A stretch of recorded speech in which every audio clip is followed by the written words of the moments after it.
मित्रों, स्वागत है आप सभी का जीके मित्रा हिंदी यूट्यूब चैनल पे। और आज की वीडियो में हम बात करने वाले इंडियन इकोनॉमी मार्च 2021 से रिलेटेड जितना भी करंट अफेयर क्वेश्चन बनते हैं वो हम इस वीडियो में जो है डिस्क्रिप्शन के साथ आपको एक्सप्लेन करूंगा। ठीक है, यहाँ पे 40 मोस्ट टाइम की इंपॉर्टेंट क्वेश्चन है जो आपको प्रिपेयर करके रखना है।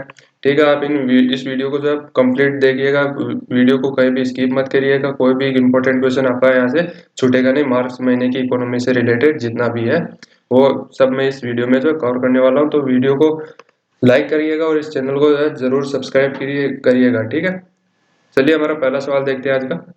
हमारा पहला सवाल है कि भारत सरकार ने किस कंपनी की 100% हिस्सेदारी बेचने की घोषणा करी है। तो भारत सरकार ने जो है एयर इंडिया की जो है 100% हिस्सेदारी जो है बेचने की घोषणा करी है। अब साथ में यहाँ पे देख लेते हैं और कौन कौन सी कंपनियों की जो है भारत सरकार ने जो है निजीकरण करने का ऐलान किया है। तो भारत सरकार ने जो है Bharat petroleum corporation limited, air India, आर आईडीबीआई बैंक और एससीआई यानी shipping corporation of India, cotton corporation of India and Pawan Hans के निजीकरण का जो है सरकार ने ऐलान किया है। ठीक है, नेक्स्ट सवाल की तरफ बढ़ते हैं। अगला सवाल है कि किस बैंक ने होम लोन की ब्याज दरों को घटाकर 6.7% कर दिया है। यहाँ पे आपके पास ऑप्शन है कि HDFC bank, ICICI bank, SBI bank या सभी बैंकों ने जो है अपने होम लोन की ब्याज दरों को घटाकर 6.7% कर दिया है। तो यहाँ पे दोस्तों ऑप्शन सी जो है वो करेक्ट आंसर है। SBI state bank of India ने जो है होम लोन की ब्याज दरों को घटाकर 6.7% कर दिया गया है। अभी एसबीआई के चेयरमैन कौन है? तो एसबीआई के चेयरमैन है श्री दिनेश कुमार खारा साहब। और स्थापना कब हुई थी एसबीआई बैंक की? तो 1 जुलाई 1955 को। और इसका हेडक्वार्टर है मुंबई के अंदर। ये मोस्ट इंपोर्टेंट थिंग्स है, आपको याद रखनी चाहिए। ठीक है, अगला सवाल है क्वेश्चन नंबर 3। वर्ष 2020-2021 में भारत का ऑनलाइन स्मार्टफोन बाजार कितने प्रतिशत पहुंचा? तो वर्ष 2020-21 में जो है भारत का ऑनलाइन स्मार्टफोन बाजार जो है वो 45% रहा। 45%, ऑप्शन सी जो है इसका करेक्ट आंसर है। ठीक है, अगले सवाल की तरफ बढ़ते हैं हमारे। आईसीआरए ने चालू वित्त वर्ष में भारत की व्यवस्था में कितने प्रतिशत की गिरावट का अनुमान लगाया है। आईसीआरए जो है वो और भारत की अर्थव्यवस्था है, जितनी भी अर्थव्यवस्था रहती है भारत की जो अर्थव्यवस्था है उसका अनुमान लगाती है कि कितने प्रतिशत गिरावट होगी और कितने प्रतिशत जो है बढ़ोतरी होगी। तो आईसीआरए लिमिटेड जो है एक भारतीय स्वतंत्र और पेशेवर निवेश सूचना और क्रेडिट रेटिंग एजेंसी है। ये 1991 में जो है स्थापित की गई थी और मूल रूप से investment information and credit rating जैसी rating agency of India limited का नाम इसे दिया गया है। तो ये जितनी भी रेटिंग होती है वो ये आईसीआरए जो है इंडिकेट करती है। तो आईसीआरए ने जो है चालू वित्त वर्ष में जो है भारत की अर्थव्यवस्था 7% गिरावट होने का जो है अनुमान उन्होंने लगाया है। ठीक है, अगला सवाल देखते हैं। वर्ष 2024 तक इंडियन ऑयल पानीपत रिफाइनरी की क्षमता में कितनी बीडीपी बढ़ाएगा। यानी कि इंडियन ऑयल रिफाइनरी है जो पानीपत के अंदर है, वो अपनी क्षमता जो है इंडियन ऑयल पानीपत रिफाइनरी की क्षमता कितने प्रतिशत बढ़ाएगा वर्ष 2024 तक। तो इसका ऑप्शन ए जो है वो करेक्ट आंसर है, 50 लाख बैरल। अब यहाँ पे आप देख सकते हैं कि 50 लाख बैरल जो है वो इंडियन ऑयल रिफाइनरी यानी इंडियन ऑयल पानीपत रिफाइनरी जो अपनी क्षमता बढ़ाएगा। कंपनी ने इसके बारे में क्या कहा है वो थोड़ा डिस्क्रिप्शन में आपको मैं दिखा देता हूँ। कंपनी ने कहा है कि सितंबर 2024 तक वह पानीपत रिफाइनरी की क्षमता 5 लाख बैरल प्रतिदिन करेगी। यानी प्रतिदिन जो है 5 लाख बैरल बढ़ा देगी अपनी क्षमता रिफाइनरी की। भारत में विश्व में सबसे ज्यादा तेलों का आयात करने वाला देश है, साथ ही यहाँ तेल का उपयोग करने वाले ग्राहक भी ज्यादा है। कंपनी क्षमता इसलिए बढ़ा रही है ताकि वह लोकल स्तर पर बढ़ रही मांग को जो है पूरा कर सके। अभी इंडियन ऑयल के बारे में जाने तो गोविंद कोटे सतीश जो है डायरेक्टर है। और चेयरपर्सन कौन है? श्रीकांत माधव जो है वो है इंडियन ऑयल रिफाइनरी के जो है चेयरपर्सन है। और हेडक्वार्टर का है इसका न्यू दिल्ली के अंदर। और इसकी स्थापना कब हुई थी? तो 30 जून 1959 में जो है इसकी स्थापना हुई थी। अगला सवाल देखते हैं। अगला सवाल है कि फोर्स थ्रेट इंटेलिजेंस इंडेक्स के अनुसार भारत वर्ष 2020 में साइबर अटैक के मामले में किस स्थान पर रहा। तो साइबर अटैक जो है आजकल बहुत ही ज्यादा बढ़ रहा है और भारत और कई देशों के अंदर जो है ये साइबर अटैक तो बहुत ज्यादा ही बढ़ रहा है। तो वर्ष 2020 में जो है साइबर अटैक के मामले जो है भारत जो है दूसरे नंबर पे इसमें रहा। आपके लिए आज का सवाल है कि फर्स्ट नंबर पे कौन सा देश रहा। आप मुझे कमेंट बॉक्स में जरूर बताइएगा। अगर आप कोई भी इंडियन इकोनॉमी या करंट अफेयर जैसे कोई भी गवर्नमेंट एग्जाम की तैयारी कर रहे हैं तो ये आपके लिए करंट अफेयर का भी सवाल बनता है और जनरल नॉलेज का भी एक सवाल है कि वर्ष 2020 में जो साइबर अटैक के मामले में जो है भारत और कौन से नंबर पे रहा और पहले नंबर पे कौन सा देश रहा। तो फर्स्ट नंबर और सेकंड नंबर जो बहुत ही इंपॉर्टेंट रहता है। कोई भी इंडेक्स हो, कोई भी देश की या किसी भी तरह की इंडेक्स जब निकाली जाती है तो उसके अंदर एक तो जिस कंट्री में हम रहते हैं उस कंट्री का इंडेक्स नंबर और जो कंट्री फर्स्ट नंबर पे रही उसका उसके बारे में हमें जानकारी रखना बहुत ही जरूरी है। ठीक है, अगले सवाल की तरफ देखते हैं। आप मुझे कमेंट में जरूर बताइएगा कि साइबर अटैक के मामले में जो है 2020 की लिस्ट में कौन सा देश पहले नंबर पे रहा। भारत जो वो दूसरे नंबर पे था। ठीक है, अगला सवाल देखते हैं। केंद्र सरकार ने 4G टेलीकॉम स्पेक्ट्रम यानी 4G टेलीकॉम स्पेक्ट्रम कंपनी की नीलामी कितने करोड़ रुपए में समाप्त हुई। यानी 4G टेलीकॉम स्पेक्ट्रम की जो है नीलामी की गई थी, उसकी नीलामी जो है कितने रुपए पे रुक गई थी या कितने में वो नीलाम हुई थी। तो इसका सही जवाब है 77,814.80 करोड़ रुपए में जो है केंद्र सरकार ने 4G टेलीकॉम स्पेक्ट्रम कंपनी की नीलामी को समाप्त किया था। अगला सवाल देखते हैं। किस राज्य के सभी सरकारी विभागों में इलेक्ट्रिक वाहनों का उपयोग किया जाएगा। यानी सभी सरकारी विभागों में जो है इलेक्ट्रिक वाहन उपयोग करना अनिवार्य कर दिया गया है। तो दिल्ली सरकार ने जो है सभी राज्यों में जो है सभी सरकारी विभागों में जो है इलेक्ट्रॉनिक वाहनों का उपयोग अनिवार्य कर दिया है। अभी यहाँ दिल्ली की बात करें तो दिल्ली भी घूम लेते हैं हम थोड़ा। दिल्ली के चीफ मिनिस्टर कौन है, तो अरविंद केजरीवाल, और लेफ्टिनेंट गवर्नर कौन है, तो अनिल बैजल। अभी हाल ही में केंद्र सरकार ने जो है एक बिल पारित किया जिसके मुताबिक जो है सरकार का मतलब होगा लेफ्टिनेंट गवर्नर जो भी होगा वो दिल्ली का मुख्यमंत्री से भी ज्यादा पावर जो है लेफ्टिनेंट गवर्नर को जो है दे दी गई है। जो अभी यहाँ पे चीफ मिनिस्टर अरविंद केजरीवाल से भी ज्यादा पावर जो है अनिल बैजल के पास है। अगला सवाल देखते हैं। केंद्र सरकार ने नाग नदी प्रदूषण उन्मूलन परियोजना के लिए कितने करोड़ के प्रस्ताव की मंजूरी दी है। तो चलिए अभी इसका सवाल का जवाब आपको देता हूँ कि इसका ऑप्शन ए जो है वो करेक्ट आंसर है। 2117 करोड़ रुपए की जो है केंद्र सरकार ने जो प्रदूषण उन्मूलन परियोजना के लिए जो है इतने करोड़ रुपए की जो मंजूरी दी है। 2117 करोड़, ऑप्शन ए जो है इसका करेक्ट आंसर है। चलिए अभी थोड़ी नाग नदी भी हम घूम के आते हैं। नाग नदी नागपुर में स्थित है, इसलिए इसका नागपुर के ऊपर इस नदी का जो है नाम रखा गया है। ठीक है, ये महाराष्ट्र के अंदर है, विदर्भ में। और नागपुर शहर इसी नदी पर स्थित है। इंपॉर्टेंट बात अगर आपको पूछ ले कि नागपुर कहाँ स्थित है, नागपुर जो है नाग नदी के ऊपर स्थित है। अब इसकी थोड़ी हिस्ट्री अगर हम देखें तो 18वीं शताब्दी में गोंडा राजा बख्त बुलंद शाह ने अपनी राजधानी को देवगढ़ में यानी मध्य प्रदेश और छिंदवाड़ा जिले से अलग कर दिया था और नागपुर को नाग नदी के किनारे अपनी राजधानी के रूप में जो है स्थापित किया था। एक इसकी छोटी सी हिस्ट्री जो मैंने आपको डिस्क्रिप्शन के साथ दी है, वीडियो को पॉज करिए और देख लीजिए, एक बार आराम से पढ़ लीजिए। ठीक है, अगले सवाल की तरफ बढ़ते हैं।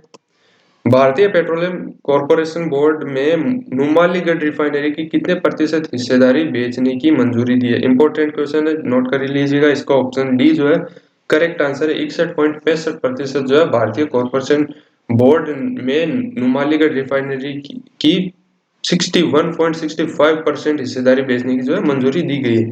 अभी नुमालीगढ़ कहाँ है, तो भारत के असम राज्य के गोलघाट जिले में स्थित एक शहर है। तो नुमालीगढ़ कहाँ है, असम के अंदर गोलघाट जिले के अंदर एक शहर है छोटा सा।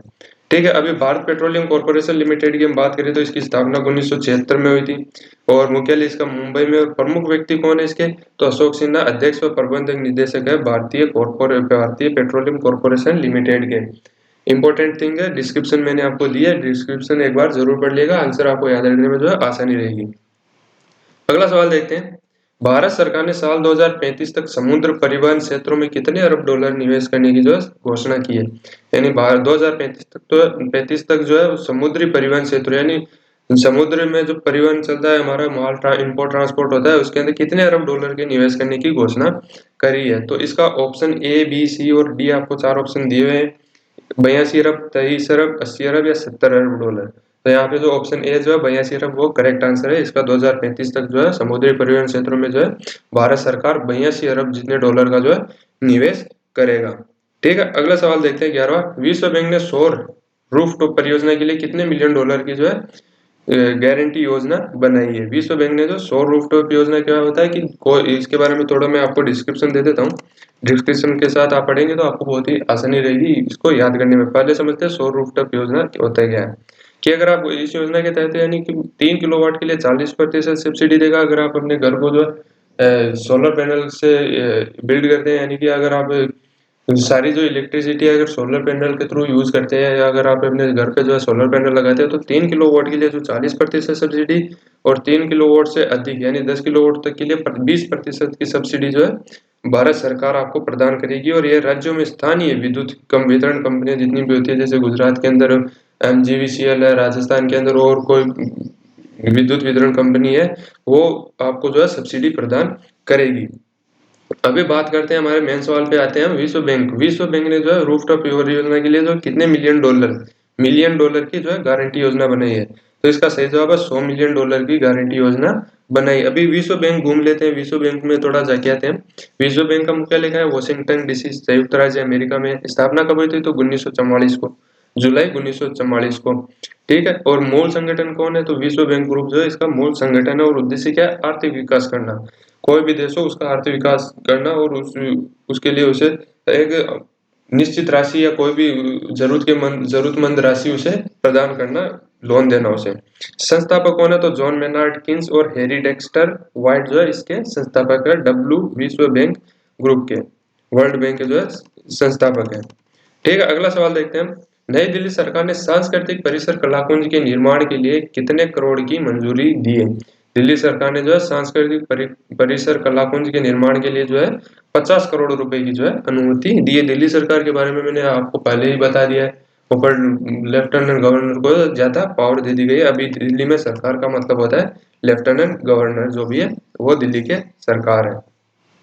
अगला सवाल देखते हैं। केंद्रीय मंत्रिमंडल ने कृषि परियोजना यानी कृषि क्षेत्रों में सहयोग हेतु भारत और किस देश के बीच समझौते पर हस्ताक्षर किए? यानी कृषि क्षेत्रों में सहयोग करने के लिए जो है किस देश के बीच जो है भारत ने जो है समझौते पर हस्ताक्षर किए हैं? तो फिजी, जापान, अफगानिस्तान या नेपाल? तो इसका ऑप्शन ए जो है वो करेक्ट आंसर है। भारत सरकार के केंद्रीय मंत्रिमंडल ने जो है कृषि क्षेत्रों में सहयोग के लिए जो है फिजी देश के साथ जो है समझौते पर हस्ताक्षर की है। अभी फिजी के सर्व प्रमुख कौन है? तो महारानी एलिजाबेथ जो है वो यहाँ की सर्व प्रमुख है।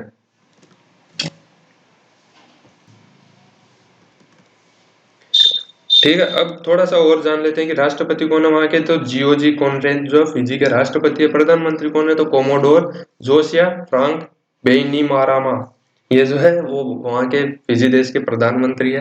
नाम आपको याद रखने की जरूरत नहीं है, क्योंकि वहां के सब प्रमुख जो है एलिजाबेथ ही है। एलिजाबेथ द्वितीय वन जो है वो वहां की प्रमुख है। ठीक है, वहाँ के राष्ट्रपति का नाम आपको याद रखना जरूरी हो जाएगा, क्योंकि राष्ट्रपति का नाम ज्यादातर पूछा जा सकता है कि जियोजी कॉनरेड जो है वो फिजी के राष्ट्रपति है। अगर यहाँ पे एक इम्पोर्टेंट थिंग है कि फिजी जो है वहाँ पे जो है हिंदी भी बोली जाती है। हिंदी भाषा जो है वहाँ की राजभाषा में गिनी जाती है। बाकी फिजियन जो है वहाँ की सेकंड भाषा है, और अंग्रेजी वहाँ पे लगभग लगभग बोली जाती है, पर ज्यादातर जो है हिंदी बोली जाती है फिजी देश के अंदर। अभी फिजी देश की राजधानी है सुआ। आप गूगल पे सर्च करके जरूर देखिएगा कि गूगल में इसकी लोकेशन कहाँ पे है, फिजी देश किस देश के ज्यादातर नजदीक पड़ता है। जितना आप ज्यादा गूगल पे मैप में सर्च करके देखेंगे तो आपको ज्यादा आइडिया रहेगा और इसमें आपको समझने भी जो है आसानी रहेगी। ठीक है, हम अगले सवाल की तरफ बढ़ते हैं। भारत ने किस देश के साथ ब्रह्मोस समेत अन्य रक्षा उपकरणों की आपूर्ति हेतु समझौता किया है? तो भारत ने जो है फिलीपींस देश के साथ जो है ब्रह्मोस समेत अन्य रक्षा उपकरणों की आपूर्ति हेतु समझौता किया है। ऑप्शन ए जो है इसका करेक्ट आंसर है। अभी फिलीपींस घूमे तो मनीला जो है वहाँ की राजधानी है, और मुद्रा फिलीपीन पेसो जो वहाँ की मुद्रा का नाम जो है फिलीपीन पेसो वहाँ की मुद्रा को कहा जाता है, और राष्ट्रपति है रोड्रिगो डुटेर्टे।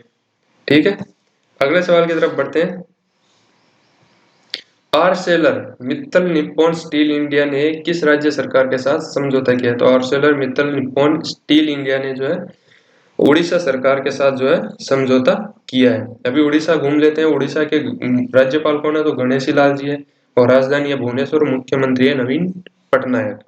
अगले सवाल की तरफ बढ़ते हैं हम।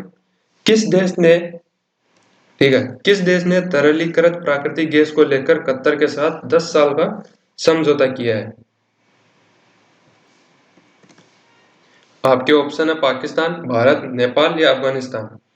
तो आपको इसका सही जवाब देना है कि कतर ने तरलीकृत प्राकृतिक गैस को लेकर 10 साल का समझौता किस देश के साथ किया है? Option A Pakistan, B Bharat, C Nepal, D Afghanistan.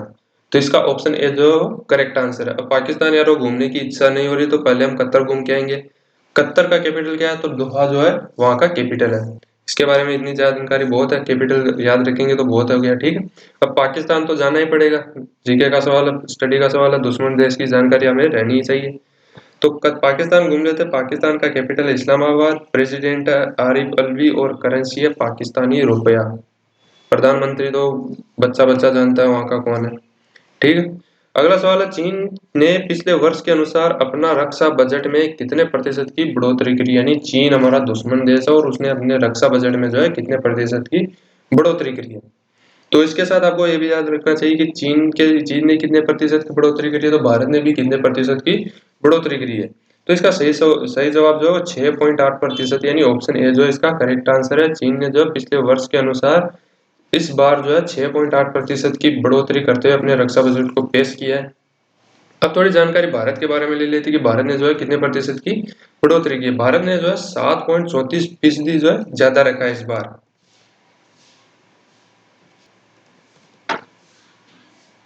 ठीक है, भारत के बारे में थोड़ी जानकारी ले लेते हैं कि वित्त वर्ष 2021-22 में जो भारत ने जो है 7.34% जो है बढ़ाया, यानी कि कुल आवंटन जितना रहा वो 4.78 लाख करोड़ जितना रुपया रहा।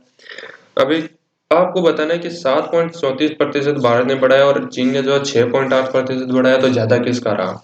इस आगे आने वाले सवालों में इसका जवाब आपको आसानी से मिल जाएगा। शांति रखिए और वीडियो को आराम से देखते रहिए और ध्यान से सुनते रहिए। डिस्क्रिप्शन को आप जितना पढ़ेंगे उतना ही ज्यादा आपको क्वेश्चन जो है याद रहेगा। आपको पीडीएफ की कोई जरूरत पड़ेगी ही नहीं, मैं इसलिए डिस्क्रिप्शन देता हूँ और डिस्क्रिप्शन को मैं भी पढ़ता हूँ ताकि आप सुने। अगर आपको कुछ समझ में ना आए तो आपको सुनकर समझ में आ जाए। अगर आपको सुनने में कोई तकलीफ हो रही है तो आप उसे आसानी से पढ़कर समझ सके, यही हमारा उद्देश्य है। ठीक है, तो आप इसे क्वेश्चन को ध्यान रखिएगा, ये इंपॉर्टेंट सवाल है आपके लिए, कॉम्पिटिटिव एग्जाम में पूछा जा सकता है कि चीन ने जो है इस बार अपने रक्षा बजट में कितने प्रतिशत की बढ़ोतरी की? तो 6.8 इसका करेक्ट आंसर है और भारत ने 7.34% ज्यादा रखा है इस बार, यानी कि भारत की जो है 7.34% रहा है। कुल कितना रहा? 4.78 लाख करोड़ रुपया। ठीक है, अगले सवाल की तरफ बढ़ते हैं। पीएनबी हाउसिंग फाइनेंस ने किस बैंक के साथ समझौता किया? यानी पंजाब नेशनल बैंक हाउसिंग ने जो है हाउसिंग फाइनेंस ने जो है किस बैंक के साथ समझौता किया? तो यस बैंक के साथ उन्होंने जो है समझौता कर लिया है हाउसिंग फाइनेंस के अंदर। अभी पंजाब नेशनल बैंक घूम के आते हैं, हम थोड़ा अंदर घुस के आते हैं, उसके सीईओ, फाउंडर और हेडक्वार्टर के बारे में जानकारी ले लेते हैं। तो हेडक्वार्टर जानकारी ये सब मैंने यहाँ पे प्रोवाइड की हुई है।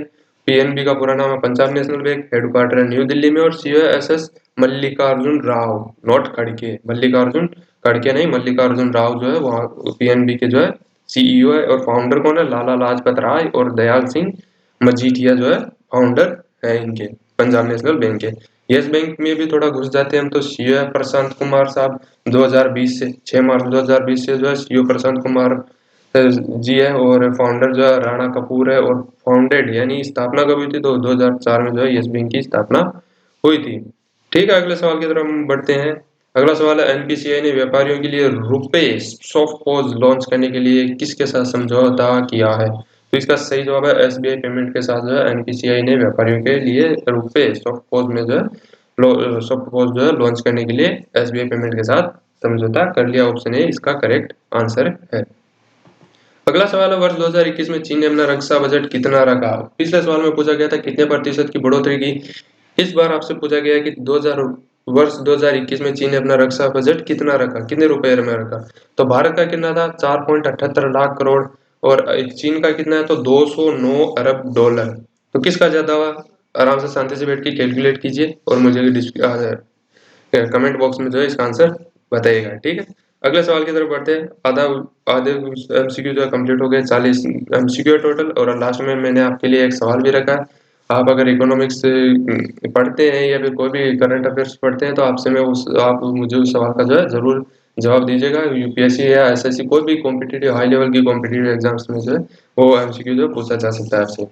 ठीक है, यूएनईपी के अनुसार फूड वेस्ट इंडेक्स रिपोर्ट में भारत को कितने प्रतिशत व्यक्ति कितने खाद की जरूरत पड़ेगी? तो यूएनईपी जो है उसका पूरा नाम है यूनाइटेड नेशन इन्वायरमेंट प्रोग्राम, संयुक्त राष्ट्र पर्यावरण कार्यक्रम जो है हिंदी में उसको बोलते हैं। कि फूड वेस्ट इंडेक्स में जो है भारत को प्रति व्यक्ति कितने खाद की जरूरत पड़ेगी? तो 50 किलोग्राम की जो है प्रति व्यक्ति जो है जरूरत पड़ेगी, प्रति व्यक्ति खाद जो है जरूरत पड़ेगी। अभी ये यूएनईपी का मुख्यालय कहाँ है, तो मुख्यालय जो है नैरोबी केन्या के अंदर है। नैरोबी एक जगह है, वो केन्या के अंदर है, वहाँ पे इसका मुख्यालय है। प्रमुख कौन है, इंगर एंडरसन जो है वो इसके प्रमुख और संस्थापक कौन है, तो मॉरिस स्ट्रॉन्ग जो है वो इसके संस्थापक को। स्थापना कब हुई थी, तो 5 जून 1972 को नैरोबी केन्या के अंदर ही जो है इसकी स्थापना हुई थी। अगले सवाल की तरफ बढ़ते हैं। कर्मचारी भविष्य निधि संगठन ने वर्ष 2020-21 में भविष्य निधि जमा पर ब्याज दर कितने प्रतिशत रखी है। कुछ ज्यादा हार्ड सवाल नहीं है, स्टैटिक एमसीक्यू है, आपको याद करने की जरूरत नहीं है, शांति से पढ़िए इसे। कि कर्मचारी भविष्य निधि संगठन ने वर्ष 2020-21 में जो है भविष्य निधि जमा पर ब्याज जो है 8.5%, यानी ऑप्शन ए जो है इसका करेक्ट आंसर है। अगला सवाल है, वर्ष 2020 आईटी सेक्टर में कितने करोड़ रुपए की एफडीआई आई। एफडीआई का सवाल है तो इंपॉर्टेंट सवाल है, इकोनॉमिक्स से रिलेटेड है, इंपॉर्टेंट सवाल है, शांति से इसे पढ़िए कि वर्ष 2020 आईटी सेक्टर में जो है कितने करोड़ रुपए की एफडीआई भारत के अंदर आई। तो 1.78 लाख करोड़ रुपया जो है इसका करेक्ट आंसर है, ऑप्शन ए इसका सही जवाब है। अगले सवाल की तरफ बढ़ते हैं हम कि सीमा शुल्क बोर्ड ने अनिवार्य ई इनवॉइस की सीमा को 100 करोड़ रुपए से घटाकर कितने करोड़ रुपए कर दिया। आपके ऑप्शन है 55, सॉरी मैंने दो ऑप्शन है, एक सेम दे दी है, इसकी मिस्टेक हो गई, ठीक है। 55 करोड़, 55 करोड़ ए और बी तो यानी दोनों गलत ही है। सी और डी में से देख लीजिए कि 60 करोड़ या 50 करोड़, तो बी जो ऑप्शन है तो इसका करेक्ट आंसर है 50 करोड़, ठीक है। सीमा शुल्क बोर्ड ने जो है एन्युअरी ई इनवॉइस की सीमा जो है 100 करोड़ से कितने कर दिए, आधी कर दिए, डायरेक्ट 50 करोड़ पर ले आए हैं उनको। अगले सवाल की तरफ बढ़ते हैं। विश्व बैंक ने महिला उद्यमियों को सलाह देने के लिए स्मार्टअप, नॉट स्टार्टअप, स्मार्टअप है, स्मार्टअप उन्नति पहल शुरू की है। यानी किस बैंक ने, कौन से बैंक ने जो है महिला उद्यमियों को सलाह देने के लिए, महिला उद्यमियों को जो है सलाह देने के लिए स्मार्टअप उन्नति पहल की शुरू की है, तो एचडीएफसी बैंक ने जो है इसकी शुरुआत की है। अभी एचडीएफसी बैंक में थोड़ा घुस जाते हैं तो शशिधर जगदीशन जो है वो 27 अक्टूबर 2020 से इसके सीईओ और इसका हेडक्वार्टर है मुंबई के अंदर। अगला सवाल है ओईसीडी, ओईसीडी ने जो है वर्ष 2021 में भारत की जीडीपी कितने प्रतिशत रहने का अनुमान लगाया।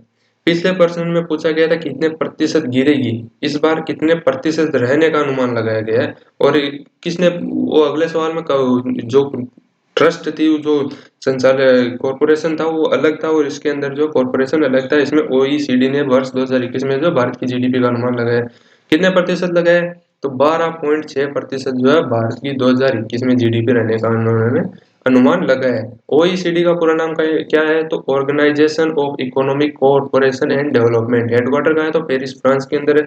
स्थापना कब हुई थी, तो 30 अक्टूबर 1966 में जो है इसकी स्थापना हुई थी। अगला सवाल है कि भारतीय यानी आरबीआई ने किस बैंक को प्रॉम्प्ट क्रिएटिव एक्शन पीसीए से बाहर कर दिया है। तो उन्हें आरबीआई ने जो है पीसीए से जो है आईडीबीआई बैंक को जो है बाहर कर दिया है। प्रॉम्प्ट करेक्टिव एक्शन जो है पीसीए का पूरा नाम है। अब ये पीसीए है क्या, इसके बारे में छोटी सी एक डिस्क्रिप्शन दी है, पढ़ लीजिए वीडियो पॉज करके, या वीडियो मेरे साथ सुनते रहिए, मैं बोल देता हूँ, ठीक है। जिसके तहत कमजोर वित्तीय मैट्रिक्स वाले बैंकों को केंद्रीय बैंक द्वारा नियमन के तहत रखा जाता है।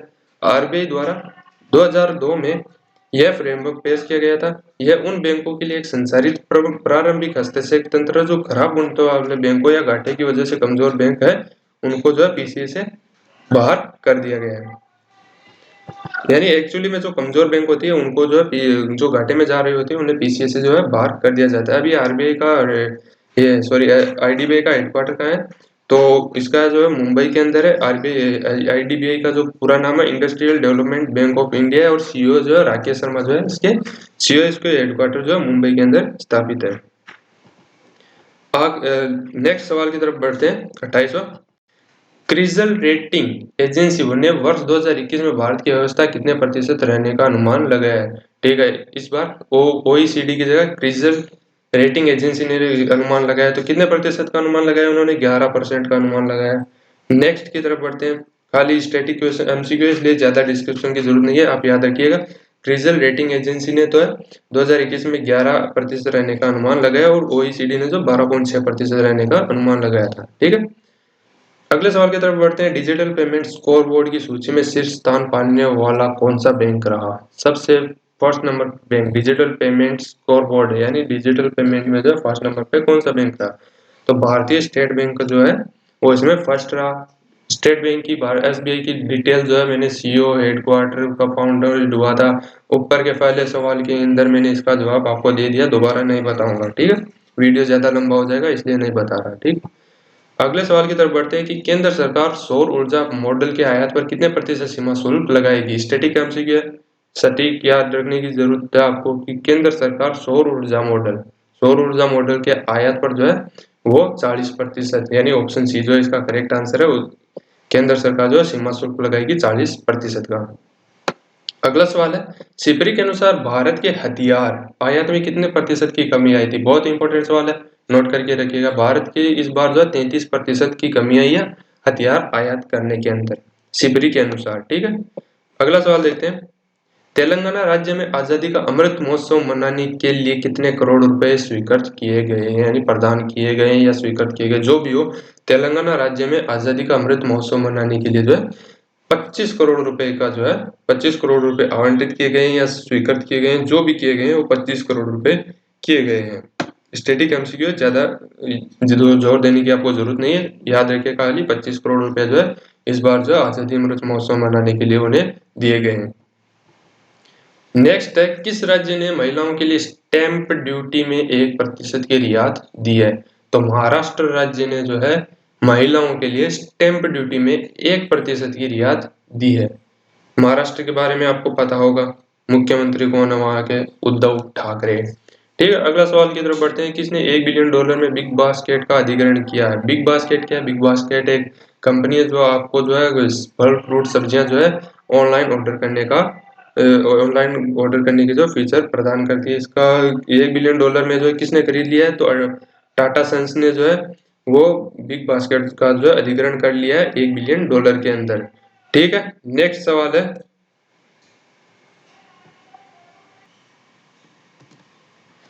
किस बैंक में क्रेडिट कार्ड व्यवसाय के प्रबंधन के लिए सहायक कंपनी की स्थापना करी, यानी कि किस बैंक ने जो है क्रेडिट कार्ड व्यवसाय के प्रबंधन के लिए सहायक कंपनी की स्थापना करी है। तो SBI bank, state bank of India, option A इसका करेक्ट आंसर है। यहाँ पे मैंने प्रतिशत जो है गलती से लगा दिया है, क्षमा चाहूंगा। अगर आपको इस वीडियो के अंदर कहीं भी मेरे द्वारा की गई गलती आपको मिली है तो मुझे कमेंट सेक्शन में बेझिझक बताइएगा, मैं इसे इम्प्रूव करने की जो है जरूर कोशिश करूंगा। यहाँ पे मैंने 2 गलती अपने आप ही पढ़ ली, एक के अंदर जो मैंने एमसीक्यू ऑप्शन आपको प्रोवाइड नहीं किया और यहाँ पे जो है मैंने पर्चे से जो है यहाँ पे गलती से लगा दिया है, ठीक है।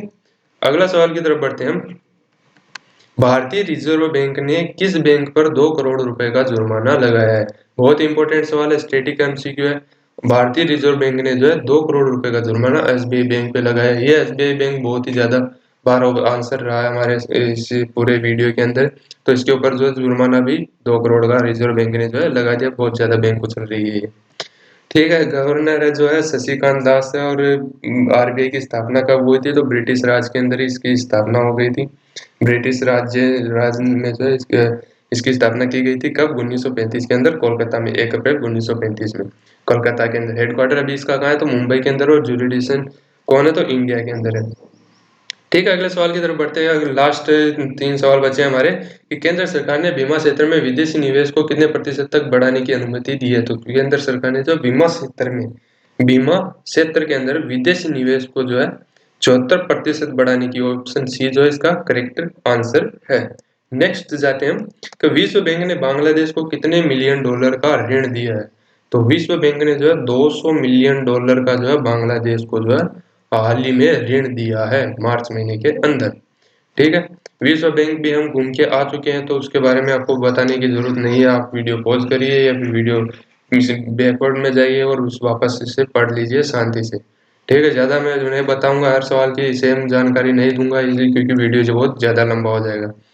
किस राज्य ने हाइब्रिड एनर्जी प्रोजेक्ट के लिए, अगला सवाल हमारा, कि किस राज्य ने जो है हाइब्रिड एनर्जी प्रोजेक्ट के लिए जो है 3000 करोड़ रुपए का निवेश किया है।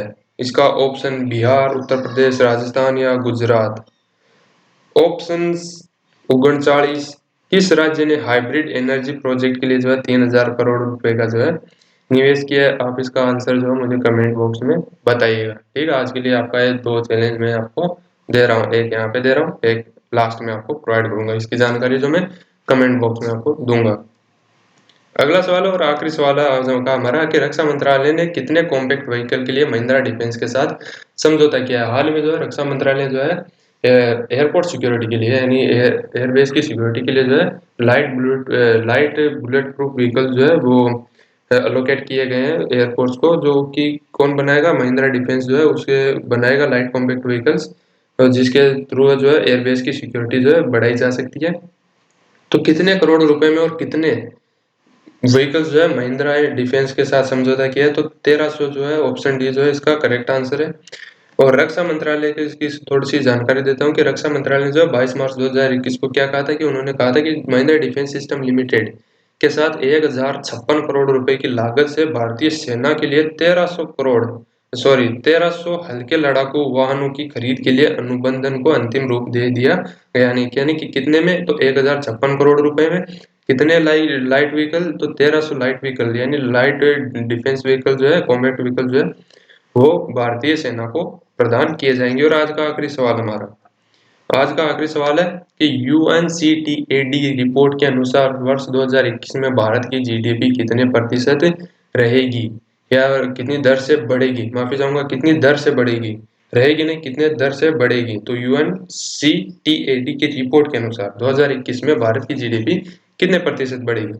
ऑप्शन ए 5, 10, 7 या 11%। आप इसका जवाब जो मुझे कमेंट सेक्शन में बताइएगा। 39 और ये जो सवाल है, इन दो के आंसर जो है मैंने आपके लिए रखे हैं छोड़ के, कि आपको कितना जो है यूपीएससी, आईपीएस या एसएससी या रेलवे कौन सी एग्जाम की कितनी तैयारी है आपकी, वो चेक करने के लिए जो है मैंने आपको इन दो के आंसर नहीं बताए। अगर आपको इस वीडियो में कोई भी छोटी मोटी जितनी भी आपको प्रॉब्लम्स मिली है वो मुझे कमेंट बॉक्स में जरूर बताएं, मैं उसे इम्प्रूव जरूर करूंगा। और अगर आपको ये पसंद आया हो तो इस चैनल को जो है जरूर सब्सक्राइब कीजिएगा, ताकि आपके लिए डेली जो है हम कॉम्पिटिटिव एग्जाम से रिलेटेड जो है वीडियोस लाते रहे, डेली करंट अफेयर और करंट अफेयर से रिलेटेड या फिर इकोनॉमी या हर तरह के जो वीडियो जो आपको कॉम्पिटिटिव एग्जाम में हेल्प करेंगे वो हम आपके लिए लेकर आते रहे। धन्यवाद।